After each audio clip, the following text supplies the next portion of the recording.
Nous nous retrouvons en ce premier dimanche de Carême avec la proclamation de l'Évangile et l'homélie de l'abbé Philippe Maouet. Il sera beaucoup question dans cette vidéo-homélie de solidarité et de fraternité. Kaloma témoignera de son action en République démocratique du Congo, soutenue par la paroisse. Paroisse et unités pastorales qui sont également actives auprès des SDF accueillis par Sant'Egidio, des réfugiés et des personnes en difficulté dans nos paroisses. Sans oublier l'invitation au congrès Mission. Belle célébration.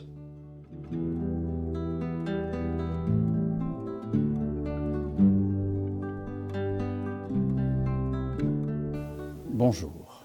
Nous voici déjà au temps du Carême et c'est aujourd'hui le premier dimanche du temps du Carême avec, dans notre vidéo-homélie, le partage du Carême et aussi le congrès mission qui aura lieu au mois de mars à Bruxelles.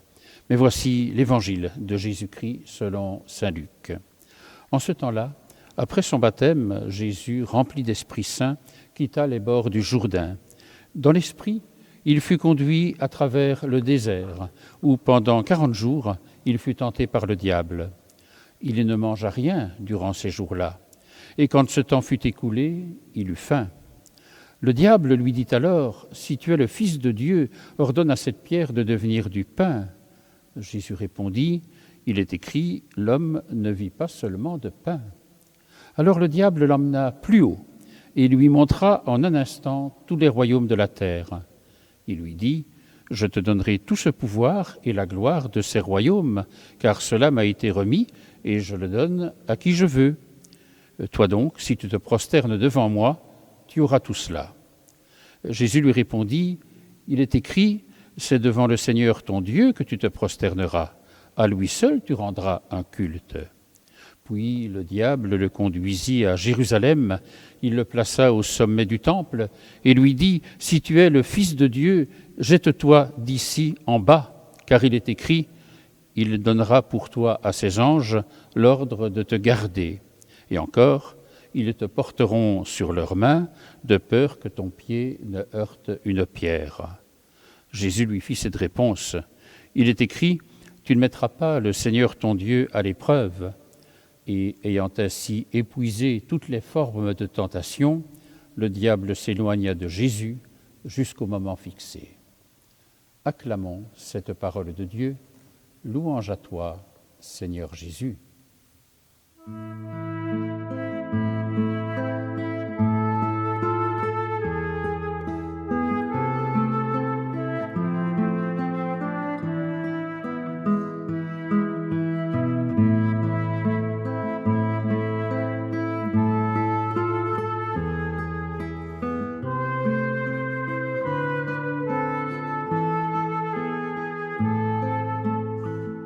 Frères et sœurs, nous commençons ce temps du Carême, 40 jours pour nous préparer à la fête de Pâques, car le Carême n'a véritablement de sens qu'en lien avec la fête de Pâques, la belle montée vers la fête de Pâques. Et nous avons commencé ce Carême le mercredi des Cendres, c'était mercredi dernier, avec les 3 invitations à vivre ce qu'on pourrait appeler les piliers du Carême. La prière, bien sûr, le jeûne et l'aumône, donc le partage. Au fond, on peut dire que le Carême engage la relation à Dieu par la prière, aux autres avec l'aumône, le partage, et à nous-mêmes à travers le jeûne. Et aujourd'hui, premier dimanche du temps du Carême, et c'est cela le même évangile chaque année, enfin selon la version de saint Luc, saint Marc ou saint Matthieu, mais c'est cet épisode qui est très important dans les évangiles et ce sont les tentations de Jésus dans le désert. Alors avez-vous remarqué? On nous dit que Jésus a été baptisé, qu'il est poussé par l'Esprit Saint et qu'il est conduit au désert. Finalement, l'expérience de Jésus, elle s'enracine sur ce baptême qu'il a reçu au Jourdain, d'être poussé par l'Esprit et d'être conduit au désert. Le désert, c'est bien sûr ce lieu qui nous accompagnera durant tout ce carême parce que c'est un lieu privilégié pour faire des choix importants. On ne triche pas dans le désert. Alors c'est vrai que le désert est un lieu d'aridité, mais c'est aussi un lieu de fécondité, un lieu des choix importants. Et donc Jésus est là et se retrouve avec Satan, le diable. le diviseur. C'est cela, le diable, le mal finalement. Et il y a 3 tentations qu'on peut interpréter sans doute de façon un peu différente, mais il y a la tentation de l'avoir, tu sais, toutes ces pierres, eh bien, faisant des pains, voilà. Et puis il y a la tentation du pouvoir, Satan qui lui dit, tous ces royaumes, je les possède, dit-il, hein, pas gêné le diable, je les possède et je te les donne, mais si tu te prosternes devant moi. Et si tu te prosternes devant moi aussi, bien, il y aura des anges qui viendront t'accueillir et ton pied ne heurtera pas la pierre. En fait, vous voyez, c'est mettre Dieu au défi, la 3e tentation, ce qui est évidemment très grave aussi. Mais donc voilà, peu importe peut-être, enfin pas peu importe, mais je dirais on peut distinguer les tentations de façon très différente selon une interprétation qu'on peut avoir, mais en fait la tentation, elle est celle dont Jésus a été, je dirais, porteur, enfin par le diable qui était devant lui. Mais ce qui est intéressant et ce qui est le plus important, c'est bien sûr sa réaction. Et donc Jésus résiste à la tentation. Jésus ne tombe pas dans la tentation. Et avez-vous remarqué qu'il n'y a pas de dialogue entre Jésus et le diable. Ils ne se parlent pas. C'est le diable qui parle à Jésus, mais Jésus ne répond pas au diable. La réponse que Jésus fait, elle est toujours une parole de la Bible, une parole biblique. L'homme ne vit pas seulement de pain, mais de toute parole qui sort de la bouche de Dieu, et d'autres paroles qui toutes s'enracinent dans le Deutéronome, qui est un livre biblique qui insiste particulièrement sur la relation entre Dieu et son peuple, mais une relation entre Dieu reconnue déjà un peu comme le Père finalement, et c'est cela qui est dit dans ce livre du Deutéronome où Jésus va chercher les réponses qu'il donne à Satan. Alors nous voici, nous aussi, je dirais, baptisés, conduits par l'Esprit, et dans le désert, c'est notre carême. Alors puissions-nous le redécouvrir, on le verra au fur et à mesure des semaines, et c'est un beau temps que celui du carême, pour devenir ainsi, je dirais, ceux et celles qui pouvons redire notre oui. Le carême comme le temps du oui au Seigneur. Et à travers finalement le partage, on va en parler longuement, à travers finalement la prière, à travers l'aumône bien sûr, à travers le jeûne aussi. Et le jeûne qui n'est pas d'abord un exercice d'ascèse spirituelle, oui c'est bien sûr une ascèse spirituelle aussi, mais je veux dire c'est surtout faire place à Dieu, ne pas être gonflé d'orgueil, ne pas avoir un ego démesuré, et l'on sait combien c'est important. Et durant ce carême aussi, bien sûr, d'avoir une prière intense par rapport à la situation mondiale dans laquelle nous sommes, et particulièrement européenne, avec la guerre en Ukraine. Alors que tout cela soit au cœur de notre prière, de nos préoccupations et de notre souci de bâtir un monde plus juste et plus fraternel. Amen.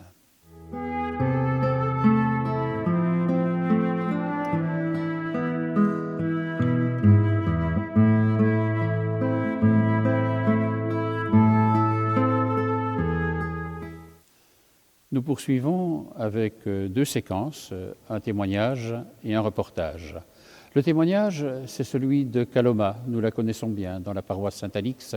Elle a vécu longtemps en Belgique et puis elle est retournée dans son pays, le Congo RDC, dans lequel elle a créé un projet de solidarité et aussi un projet pastoral. Et ce projet est en jumelage avec notre paroisse Saint-Alix. C'était donc intéressant d'entendre la façon dont ce jumelage finalement, mais ce projet a commencé avec Kaloma. Et ensuite, un reportage qui vous présentera les différentes initiatives de solidarité et de partage qui ont lieu et qui se déroulent dans la paroisse Saint-Alix et dans l'unité pastorale de Stockel-au-Bois. Je vous invite à rejoindre maintenant Kaloma. Bonjour, je m'appelle Kaloma. Je suis d'origine congolaise. Je suis arrivée en Belgique en 1971. J'ai fait mes études d'infirmière chez le Cercle de la Charité à Namur. Et ensuite, j'ai continué la licence en gestion hospitalière à l'UCL. Toute ma carrière, je l'ai fait ici en Belgique. Mais pendant tout ce temps, pendant mon séjour ici, je me suis toujours considérée comme ayant beaucoup de chance. Parce que régulièrement, je suis retournée au Congo où j'ai rencontré mes amis qui étaient dans des situations très difficiles. Et plus les années avançaient, j'ai retourné au Congo, plus j'ai découvert que la misère était de plus en plus importante. Ça me touchait beaucoup, ça me travaillait dans l'esprit. Et finalement, j'avais à l'intérieur de moi comme une dette les jours où je pourrais faire quelque chose, je dois faire quelque chose pour aider ceux qui n'ont pas eu la chance, comme moi, de venir vivre en Europe. Au bout de 40 années, plus ou moins, de carrière d'infirmière, j'ai demandé d'avoir une préparation. À l'époque, je pouvais bénéficier de cette mesure-là. J'ai obtenu l'autorisation donc de prendre ma pension à 58 ans pour pouvoir repartir au Congo. Mais voilà, j'étais devant une situation, qu'est-ce que je vais faire? Je vais rentrer au Congo, où je vais aller? Que vais-je faire là-bas? Et avec quels moyens? Je me suis dit, voilà, il y a une seule chose, je suis croyante, je suis chrétienne, je vais prier. Et je verrai comment les choses vont s'arranger. En fait, j'ai commencé à mener une vie tout à fait normale. Mon fils, le plus jeune, venait à l'école ici à Jolibois. Comme je le conduisais, je suis passée par ici par hasard et j'ai vu qu'il y avait un lavoir là. J'ai vu qu'il y avait une église et je vais à la messe, une grande surprise. Je suivais beaucoup les émissions de Philippe à la télé. Et je rentre et je vois, je dis, mais voilà mon curé, c'est ici qu'il est. Parce que je l'ai toujours regardé à la télévision, je n'avais jamais rencontré Philippe. Et toute une grande joie dans mon cœur d'avoir découvert que mon curé était ici dans la paroisse. Mais je continue à venir à la messe, donc régulièrement à la paroisse Saint-Alix. Et un soir, je viens de nouveau faire ma lessive et je vais à la petite chapelle prier. La sacristaine vient me trouver, elle me dit, mais écoute, je dois fermer la sacristie parce qu'il y a ce soir une réunion de prière des mères, tu dois y aller. On a discuté un peu et puis finalement j'étais convaincue, je suis allée à cette réunion. Je vais à cette réunion et j'ai été profondément touchée par les témoignages de la dame sur la providence. Et ce qui a soulevé en moi la peur que j'avais, parce que je me disais, je ne sais pas aller au Congo, j'ai pas d'argent, j'ai pas ceci, j'ai pas ça. Ce témoignage de la providence m'a profondément touchée. Et j'ai relié ce témoignage de providence avec celle de Sœur Emmanuel. Les deux allaient ensemble. J'ai dit, mais finalement, ces gens-là, ils ont osé faire des choses extraordinaires. Moi, je suis bien dans mon fauteuil. Je pourrais aussi me lever de mon fauteuil et aller faire quelque chose. Et alors, je rencontre la sacristaine et je lui demande comment se fait. La prière des mères, ça se fait où? Parce que j'aimerais bien assister à cette prière des mères, mais je ne sais pas où aller. Ici, à l'église, elle me prend après la messe. Elle m'amène chez une dame, c'était Brigitte Vanni Perzel. Elle me dit, voilà, il faut aller prier chez elle. Toute une série d'événements se sont succédés, c'est trop long à expliquer ici, pour m'orienter dans le sens de ce que je voulais dire.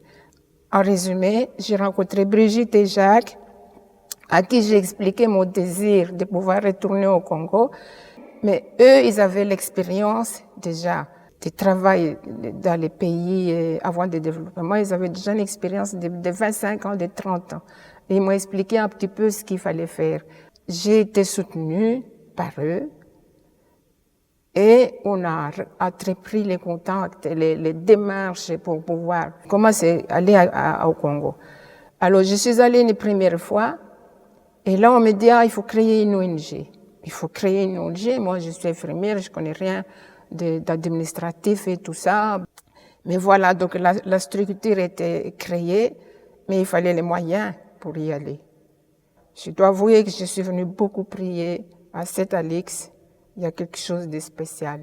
Et je me dis, il faut venir prier Saint-Alix, elle fait beaucoup de choses avec la Vierge.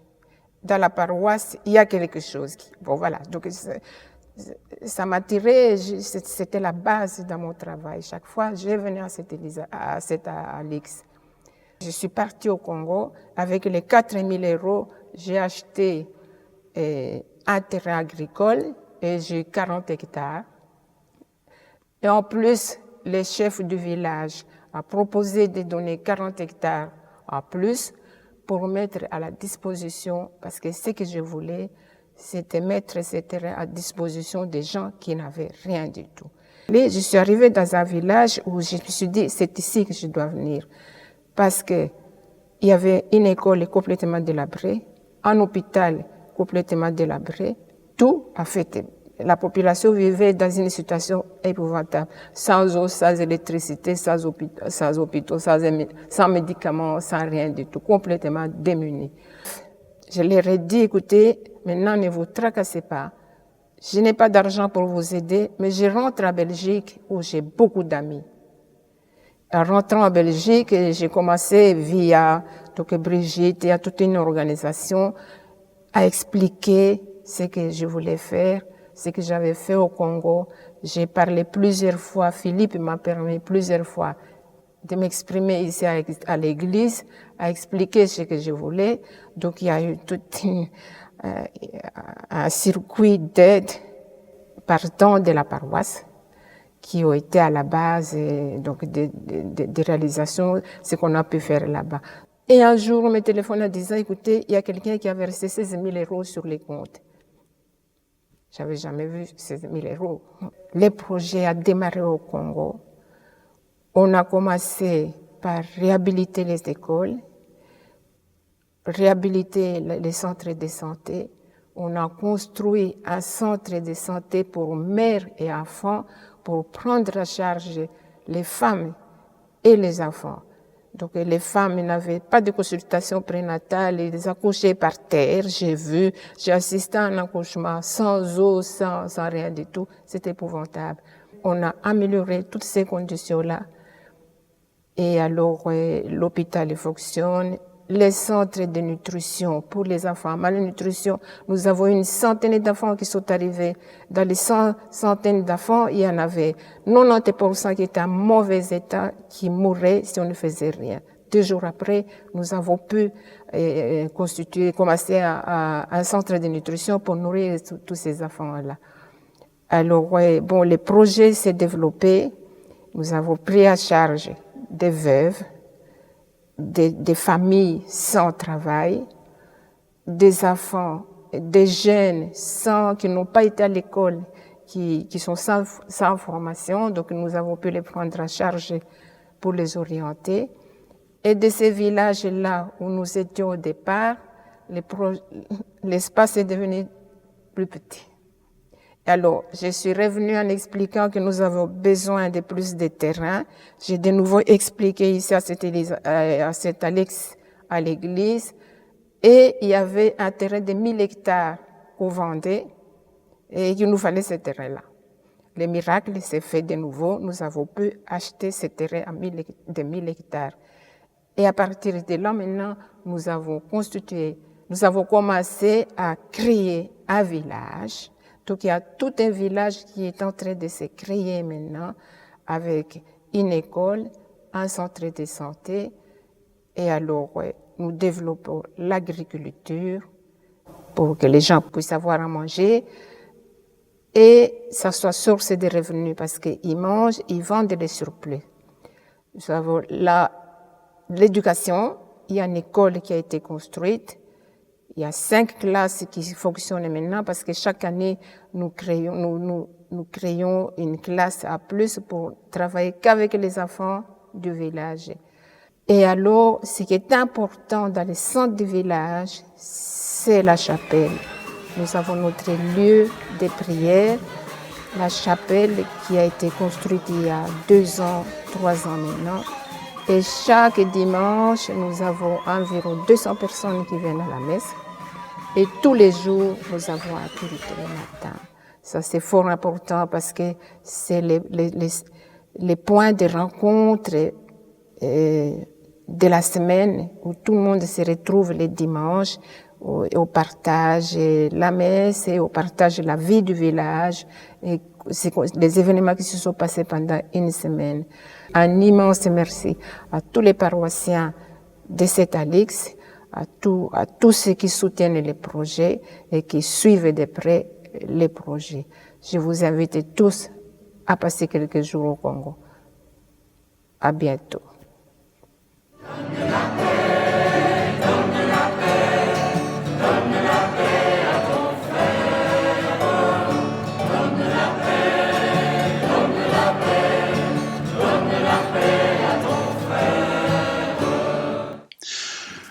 Bonjour.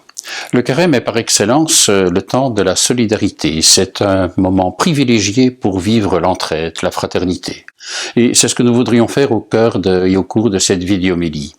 Et peut-être d'abord de reconnaître, et vous le verrez à travers tout ce reportage, qu'il y a en paroisse, ici, chez nous, à Saint-Alix, de nombreuses initiatives qui sont prises et qui sont même prises dans le cadre aussi de l'unité pastorale de Stockel-au-Bois. Et nous voulons en rendre compte, à la fois pour dire merci, parce que merci à tous ceux qui s'engagent dans ces différentes initiatives. Merci de vivre ainsi cet accueil et cette solidarité, bien sûr dans les initiatives qu'on va vous présenter, mais certains sont engagés dans notre communauté en d'autres lieux, c'est important de le souligner. Puis il y a des proximités, ne fût-ce qu'en termes de voisinage, qui peuvent être aussi des lieux pour vivre la solidarité. Et donc, de rendre grâce, de dire merci. Merci vraiment de tout ce qui se fait. Parce que la solidarité est véritablement un axe constitutif de la communauté chrétienne, et même un axe prioritaire de la communauté chrétienne. Ce que vous avez fait au plus petit des miens, dit Jésus, c'est à moi que vous l'avez fait. Et tout cela, bien sûr que nous le partageons avec tous nos frères et sœurs en humanité. Mais il y a, au niveau de la foi, une spécificité, une responsabilité qu'il incombe, je crois, de retrouver et de reconnaître, notamment au cœur d'un temps du carême. Alors peut-être la question se pose. C'est vrai que lorsqu'on regarde le monde, lorsqu'on suit l'actualité, ce n'est pas nécessairement la fraternité, la solidarité qui l'emporte. Il y a la loi de la jungle, il y a la loi du plus fort, il y a la discrimination, il y a l'exclusion, enfin on peut faire la liste. Et donc, qu'est-ce qui fait que c'est si difficile alors que c'est si important? Peut-être, comme chrétiens, avons-nous à réfléchir à ceci. Je crois que ce qui est le cœur de toute solidarité, c'est la fraternité. Mais il n'y a de fraternité que parce qu'il y a une filiation. Et c'est peut-être un petit peu ça le drame de notre monde, c'est de vouloir une fraternité mais coupée de toute filiation. Et le problème qui se pose alors, c'est qu'il faut mériter d'être frères et sœurs. Et cela, on le sait bien, c'est impossible. La fraternité est d'abord de l'ordre du cadeau, et de recevoir l'autre comme un cadeau de Dieu, bien sûr, un cadeau de ceux et celles avec lesquels on vit, mais de le vivre vraiment. Et donc, à partir du moment où nous retrouvons toutes les solidarités en termes de filiation, nous retrouvons ce qui fait notre dignité humaine dans ce qu'elle a de plus important, d'être des fils et des filles de Dieu. Et il y a là quelque chose qui ouvre des horizons, qui élargit le champ au niveau d'une solidarité qui est vraiment universelle. Alors, merci de vivre tout cela en communauté, ici à Saint-Alix, et nous pouvons aujourd'hui faire un pas de plus sur le chemin du carême pour redécouvrir avec tous ceux qui sont solidaires ce qu'est le chemin de la vraie fraternité. Merci Philippe. Nous allons revenir quelques instants après ce beau témoignage de Kaloma sur ce que la paroisse Saint-Alix fait pour contribuer à son projet. Nous sommes attendus chez Nathalie avec toute sa famille. Bonjour Nathalie. Et donc, comme Kaloma vous a dit, la paroisse de Saint-Alix a toujours fort soutenu son projet. Et notre première initiative, c'était, il tombait des trombes d'eau chez Kaloma, et les enfants, pour aller à l'école, n'avaient pas d'impair, pas de bottes, etc. Et donc, on a fait un appel à tous les paroissiens, et on s'est retrouvés avec des centaines d'impairs et de paires de bottes on a tout envoyé chez les enfants pour Kaloma. L'aide s'est aussi traduite par les bancs pour l'école. Donc Kaloma parlait, donc la nouvelle école où il n'y avait pas de bancs. Et donc maintenant, voilà, grâce à vous et à toute une communauté de paroissiens qui ont particulièrement aidé, il y a des bancs. Je pense que l'aide de la paroisse s'inscrit vraiment dans le cœur même du projet. Quand on y va, quand on visite, qu'est-ce que c'est? C'est un village avec une grande activité d'agriculture, et donc bien sûr les bottes servent pour cela, mais aussi l'école pour les jeunes, pour les enseigner de vivre une autre vie, ce que normalement les enfants y ont, ou n'ont pas en général. Donc les bancs à l'école s'inscrivent en fait vraiment dans ce projet d'éducation pour donner un futur à des jeunes démunis. Et je me rappelle quand on avait été dans la chapelle, sur l'autel, il y avait juste une nappe. Et voilà, et on sortait la nappe pour mettre sur l'autel. Et puis après, le père Maoué nous a permis de dire, tiens, mais est-ce qu'il n'y aurait pas encore des vêtements religieux et aussi tous les ustensiles nécessaires? Et donc on a transmis aussi, et donc maintenant, quand on y retournera, on pourra voir Une vraie messe. Une vraie messe. avec tout ce qui était nécessaire pour avoir une belle célébration.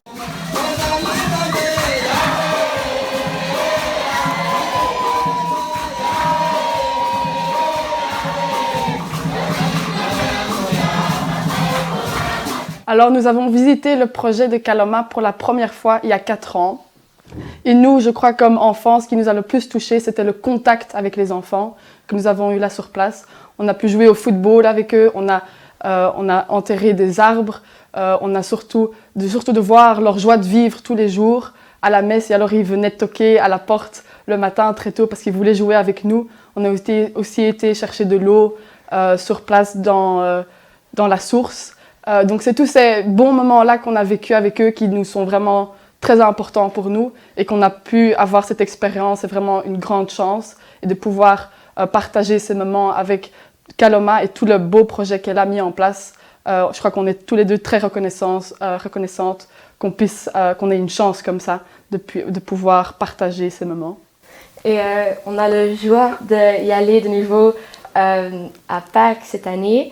Pendant une semaine pour voir comment le projet a évolué et comment ça est devenu encore plus une maison pour ces personnes qui sont là.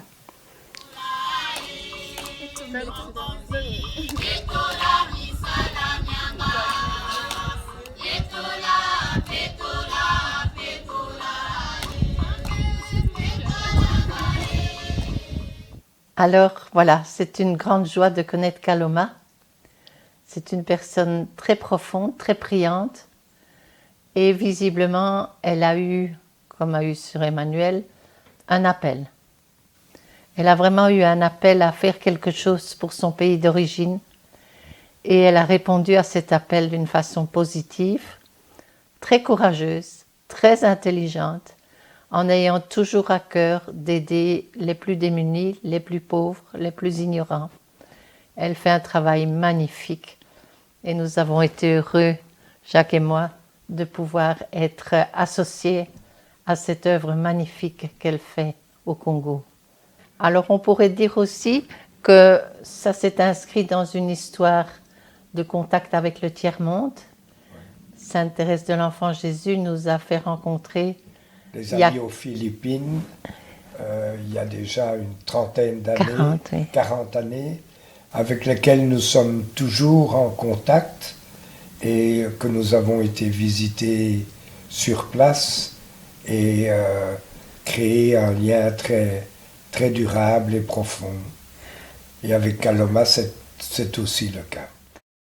Merci Nathalie, merci Koun, Yenela, Julia, Jacques et Brigitte pour ce beau témoignage. La solidarité, c'est aussi la solidarité de quartier. Et nous avons dans chacune de nos paroisses de l'unité pastorale des équipes de solidarité pour aider, en ce qui nous concerne, nous à Saint-Alix, une dizaine de personnes.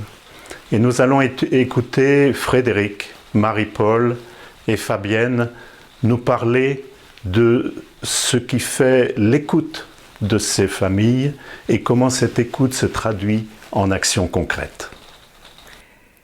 La solidarité dans nos quartiers commence avant tout par l'écoute, pour établir progressivement une relation de confiance avec des personnes portant parfois des problèmes multiples. Notre aide peut commencer par de petites actions concrètes, comme aller chercher un enfant à la sortie de l'école ou à la crèche. Le logement est souvent source de problèmes. Mal chauffé, mal situé, mal équipé, avec quelques problèmes de voisinage. Il nous faudra repérer quels sont les souhaits, s'abstenir de projeter nos propres besoins, accompagner dans les démarches choisies ensemble. Pour une personne qui a besoin de soins médicaux spécifiques et onéreux, il ne reste pas beaucoup de place pour la nourriture dans le budget. Lui apporter un colis alimentaire de la Croix-Rouge lui permet d'affronter les fins de mois plus sereinement. Pour Noël, nous avons voulu aider l'ensemble des familles en leur offrant un bon d'achat dans un supermarché, accompagné d'un petit mot de notre curé. Cela a été très apprécié. nous avons pu encourager une personne à prendre en charge un problème de santé handicapant et l'accompagner à l'hôpital le jour de son opération. Nous avons cherché un smartphone de récupération et renfloué la provision d'unités téléphoniques pour une famille. Comment, en effet, trouver un emploi ou contacter des services d'aide quand on n'a pas de téléphone? La démarche est d'imaginer les écueils que nos familles rencontrent et essayer d'y remédier. Beaucoup de personnes se sentent seules et ne savent pas toujours à qui se confier. Le simple fait de pouvoir prendre son téléphone et appeler une personne de l'équipe pour partager ses difficultés peut être un grand soulagement. Il n'est pas toujours facile d'aider les gens à s'en sortir presque contre leur gré. C'est pourquoi quand une maman, Flora, décide de reprendre ses études, toute l'équipe se mobilise pour lui trouver un stage malgré le Covid. La paroisse a aussi participé financièrement à l'achat d'un ordinateur pour une famille et pour les enfants au stage de vacances. Il y a aussi la parole échangée, souvent surprenante, inattendue. Cette rencontre qui se distance de nos logiques habituelles, de nos principes de vie ou de notre vision du monde, nous entraîne vers une relation plus vraie. Beaucoup de services existent pour fournir une aide, mais ne sont pas toujours connus, comme par exemple la possibilité d'inscrire son enfant dans une école de devoirs, l'existence de magasins de seconde main ou le service d'aide juridique. Les familles apprécient d'avoir accès à cette information et de pouvoir être accompagnées par des professionnels. Nous attachons une attention particulière à l'avenir des enfants. Joseph a eu besoin de nous pour s'inscrire dans une haute école. Nous l'avons également guidé pour obtenir la bourse d'études à laquelle il avait droit. Sant'Egidio a une longue tradition d'aide aux plus démunis du centre-ville de Bruxelles. Nous allons retrouver Didier Chaval, un paroissien de Saint-Paul, qui va nous parler de la préparation et de la distribution de ces repas au restaurant Camiano. Bienvenue à Sant'Egidio. L'association accueille des pauvres, des sans-abri, ou avec un abri précaire. On les appelle ici les amis de la rue. Et il les accueille 2 fois par semaine dans un restaurant qu'on appelle Camiano, où les amis de la rue reçoivent un repas gratuitement. L'objectif est d'aider ces personnes, mais également de créer du lien. C'est-à-dire que les volontaires servent des repas, mais également veillent à accueillir les amis de la rue en leur parlant, en les écoutant, en se souciant de leurs soucis, de leurs problèmes, en essayant de les aider de mieux qu'ils peuvent.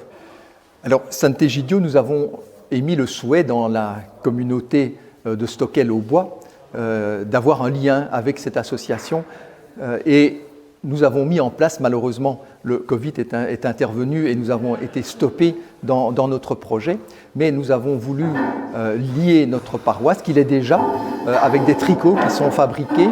Ce sont différents projets de Sant'Egidio sur lesquels on pourrait collaborer avec nos paroisses, les maraudes, le restaurant Camiano, le home pour personnes défavorisées, l'école des devoirs. Tout ça, nous allons vous proposer dans les semaines ou dans les mois à venir de vous associer à des activités que nous voulons développer avec Sant'Egidio.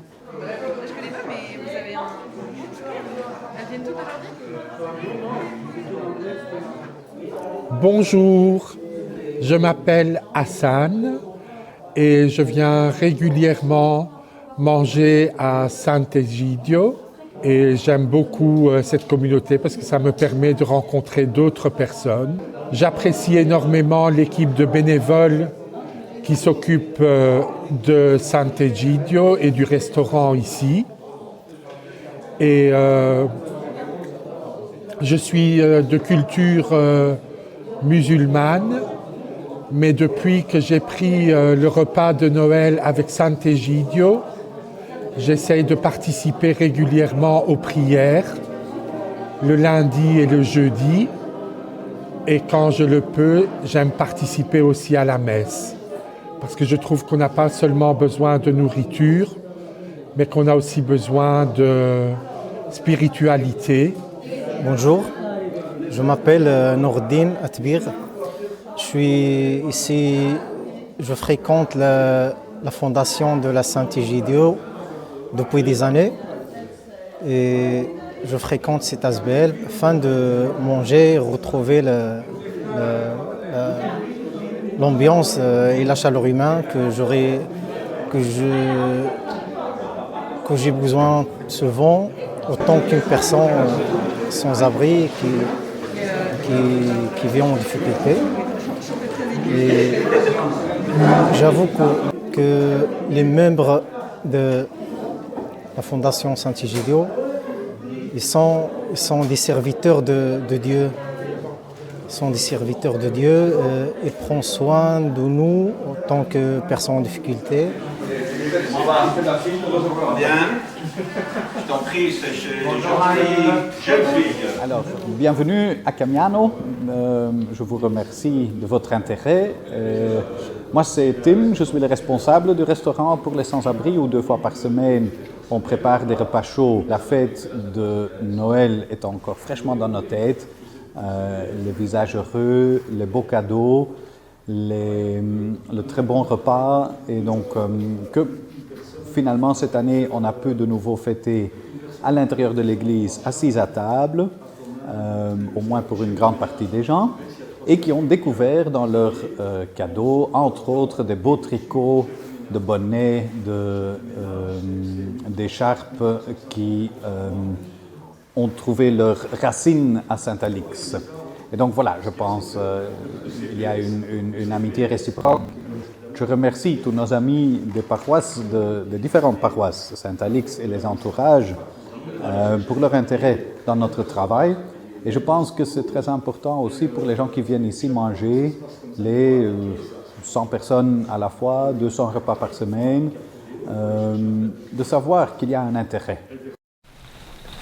Merci à Tim de Saint-Egidio pour son commentaire et son invitation à participer, comme nous allons vous le proposer, à de nombreuses activités dans ce contexte.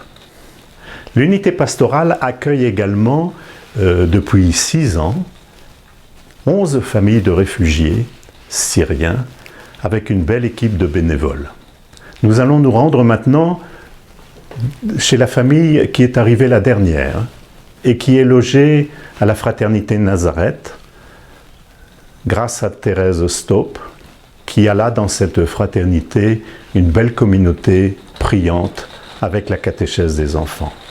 Voilà, nous arrivons chez Marie, Nercès, Arzif, Garo et Angelina. Bonjour Marie. Bonjour monsieur. Bonjour Nercès. Bonjour. Angelina. Bonjour. Arzif, Garo. Bonjour monsieur. Alors Marie, comment était la vie en Syrie avant la guerre? Avant la guerre, c'était un vivre normal. Nous vivions sans peur. Mon mari, il avait un garage. Il était travaillé. Mes enfants, ils sont allés à l'école. Tout est bon. Qu'est-ce qui s'est passé au moment de la guerre? Avec bombes, avec terroristes is coming my garage and partout, les gens étaient morts. À cause de ça, on est parti. Et pour les enfants aussi. Ouais. Ils sont très pauvres, beaucoup de pauvres. Plus arrivent les et à cause de ça, malades, maladie, c'est très difficile pour médicaments, pas hôpital, pas docteur. Nous, la soirée, moi, avec mon maman et avec mon grand-mère, on est venu à Belgique. Mon papa et mon soeur, mon frère, ils sont restés en Arménie. Comment avez-vous été accueillis par l'Église et la paroisse Saint-Alix ici en Belgique? Ils nous ont accueillis avec amour. Et ils nous ont aidés. Alors, nous les remercions beaucoup pour toutes les choses. L'église Mission-Pierre, on aidait beaucoup pour chercher. Elle a trouvé nous très bonne maison avec 2 étages. Et Madame Thérèse, elle est la propriétaire. Elle est très bonne, madame. Elle est très gentille. Et je suis maintenant mécanicien. My boss is very happy for my job. My problem only the language. Angelina, comment s'est passée l'école pour toi? En début, c'était trop difficile pour moi parce que je comprends rien en français. Et maintenant, c'est facile pour moi. Et l'année prochaine? L'année prochaine, je vais changer ma école et je vais aller à l'école chrétienne. Garo, qu'est-ce que tu as dans les mains? Ça, c'est drôle. C'est pour jeu. Ça, c'est arménien. C'est prénom de arménien, c'est drôle. Mais de français, c'est tambouri.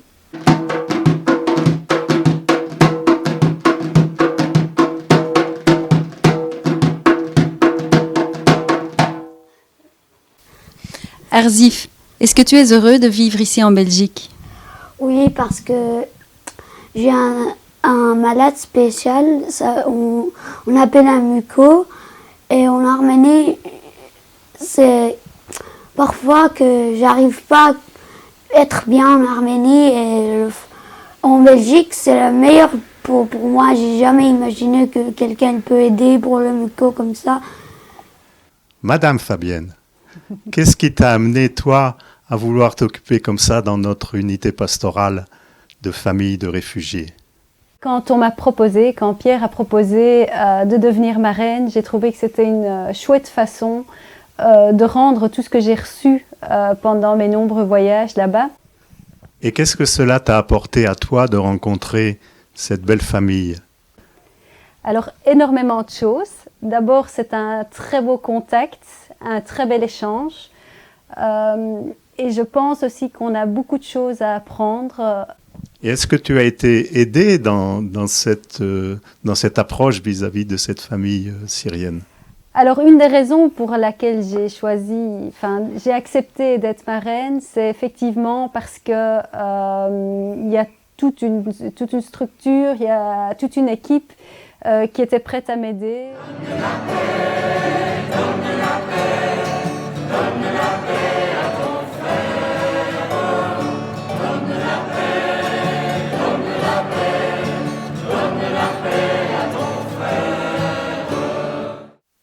Il y aura à Bruxelles les 18, 19 et 20 mars un congrès mission.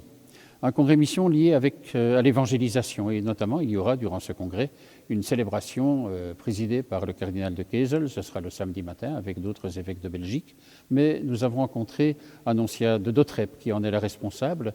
Elle nous présente maintenant ce projet avec enthousiasme, avec conviction. Un projet auquel nous sommes invités, bien sûr, à participer.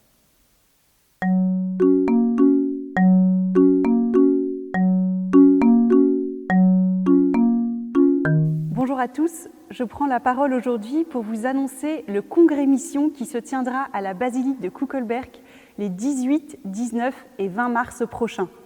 Le congrès mission est un rassemblement organisé par un groupe de laïcs bénévoles de toute la Belgique et il veut rassembler tous les chrétiens de toutes les générations, de toutes les provinces de Belgique.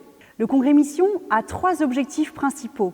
Le premier objectif est de se retrouver et de prier en église et faire un joyeux repas de famille des chrétiens de Belgique néerlandophones et francophones.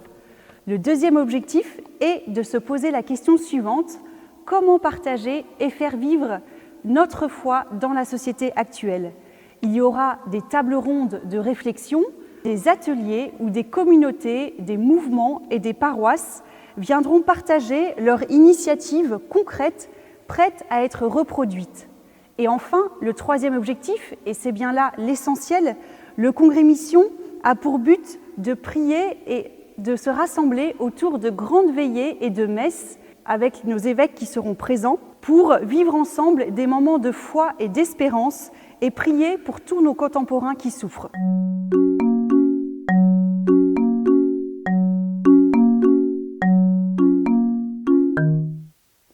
Merci à Kaloma, merci à tous ceux qui ont participé à ce reportage présentant les différentes initiatives de solidarité. Merci aussi à Annonciade de Dotrep qui nous a présenté le congrès Mission. Je voudrais encore vous signaler que dans la paroisse Saint-Alix, il y aura comme outil de carême pour les semaines qui viennent, d'abord un signet de carême qui représente les fonds baptismaux de notre église Saint-Alix avec une prière au verso, une façon de nous rappeler que le carême est par excellence le temps de retrouver le sens de ce qu'est notre baptême. Et puis aussi un extraordinaire, parce que merveilleux calendrier réalisé par les Fraternités du Bon Pasteur. Il est en vente au prix de 5 €, mais comporte pour chaque jour une parole biblique, une illustration de Bernadette de Verpal, et puis aussi une méditation, une réflexion en lien avec l'actualité du carême. Un beau calendrier, nous sommes encore au début du temps du carême, je vous invite à vous le procurer dans toutes les paroisses de Stockel-au-Bois et aux Fraternités du Bon Pasteur. Nous terminons par la prière de ce premier dimanche du temps du carême. Accorde-nous, Dieu Tout-Puissant, tout au long de ce carême, de progresser dans la connaissance de Jésus-Christ et de nous ouvrir à sa lumière par une vie de plus en plus fidèle. Louis qui vit avec toi, Père, et l'Esprit Saint, pour les siècles des siècles. Amen. Le Seigneur est vraiment avec nous tous, avec chacun. Que le Seigneur nous bénisse et qu'il nous garde, lui qui est Père, Fils et Saint-Esprit. Amen. Notre prochaine vidéomélie sera diffusée le dimanche 20 mars, donc dans 15 jours. Il y sera encore question du synode aussi, nous y reviendrons. D'ici là, je vous souhaite bien sûr un bon dimanche, 2 excellentes semaines et surtout un bon carême. Au revoir, à très bientôt.